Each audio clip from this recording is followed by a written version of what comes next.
Welcome to the Explainer. Today, we're diving into something that's honestly a bit of a headache for a lot of folks, SAP Foreign Currency Valuation.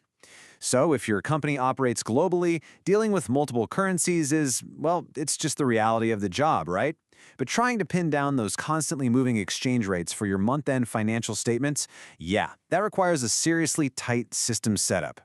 Let's set the stage with a classic scenario. Imagine it's Monday, and you bill a client 500 USD. On that exact day, your system translates that to, say, 600 euros in your local currency. Fast forward to month end. Rates have bounced around, and that same open invoice now translates to just 590 euros. So, where exactly does that 10 euro difference go? It's not a realized loss yet because the client hasn't actually paid, but your balance sheet still needs to reflect reality. That right there is exactly why we need a structured valuation process. Here's our game plan for today. 1. Why we evaluate foreign currency. 2. Methods, areas, and ledgers. 3. Mapping account determination. 4. The showdown between standard and delta logic. And 5. Valuating balance sheet accounts. Let's get to it. Section 1. Why evaluate foreign currency? At the end of the day, open items in foreign currencies literally have to be reevaluated before you can generate accurate financials. Going back to our $500 invoice, that 10 euro difference at month end gets flagged as an expense from currency valuation. But here's the catch. SAP has strict rules. We can't just go posting adjustments directly into our main payables or receivables reconciliation accounts. So what SAP does is use a dedicated adjustment account. It sits on the exact same line of the balance sheet as the reconciliation account, giving us full transparency without breaking any subledger rules. Pretty clever. To handle all this heavy lifting, SAP gives us an absolute workhorse, the FAGL_FCV report. This program is essentially the ultimate solution. It automatically values your open line items, like those customer and vendor invoices, and it handles your foreign currency balance sheet accounts. It calculates the differences and generates the necessary postings all in one go. Moving on to Section 2, Methods, Areas, and Ledgers. We know what the program does, but how do we actually wire this up in the back end? SAP relies on a ledger approach, which is absolutely crucial if you're dealing with parallel financial reporting. You really want to build a mental model around 3 core steps here. First, you define valuation areas. Second, you assign accounting principles to those areas. And third, you link those accounting principles to target ledger groups. When you map this out in customizing, it's actually pretty elegant. You might set up a local valuation area, an IAS valuation area, and maybe a US JAP valuation area. By mapping these to specific accounting principles, you seamlessly link them to either your leading ledger or your non-leading ledgers. The beautiful thing here is that a single valuation run can satisfy multiple, totally different reporting requirements at the exact same time.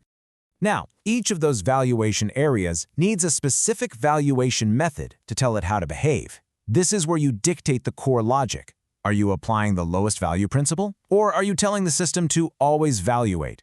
This setup also locks in critical details, like the specific document type the system will use for the posting and exactly which exchange rate type it needs to grab. Section 3, Mapping Account Determination. So, we've told SAP how to evaluate. Next, we have to tell it exactly where to absorb that financial hit or gain. For open items, we use transaction KDF. This is where you map out the GL accounts for different scenarios. And it is super important to understand the difference here between realized exchange rate differences, which only happen when an invoice is actually cleared and paid, and the valuation difference. The valuation is that unrealized month-end adjustment we've been talking about. Section 4, Standard versus Delta Logic. This brings us to a massive fork in the road regarding how SAP handles the life cycle of these valuations, specifically what happens on the first day of the next month. Standard logic is what most of us know. It takes that month-end valuation adjustment and automatically reverses it on day 1 of the new month, resetting the balance. Delta logic, on the other hand, never reverses it. It stores the difference, and next time around it only posts the new fluctuations. Standard reversal is the global go-to, for sure, but delta logic is absolutely mandatory in certain regions where year-end reversal postings are strictly prohibited by law. Let's break down the standard life cycle first. You get your adjustment posting on the key date, let's say January 31st. Literally the very next day, February 1st, that exact posting is reversed. Boom, balances are back to their original position. This guarantees that when the payment eventually clears down the line, the realized difference is calculated cleanly against the original invoice amount. But look at how Delta Logic flips the script. No reversal posting. None. The valuation simply sits there and tracks the ongoing changes over time. When the invoice is finally paid, the system still calculates the final realized exchange rate difference, but it has to factor in the valuations that are already sitting on the books. To pull this off, Delta Logic heavily relies on a specific history table called FAGL BSW History. Say in month 1, a valuation difference of €2,000 was posted.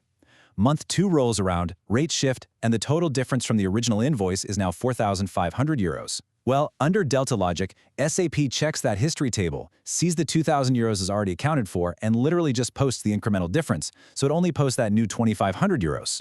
If you actually need to use Delta Logic, you don't just use the standard setup.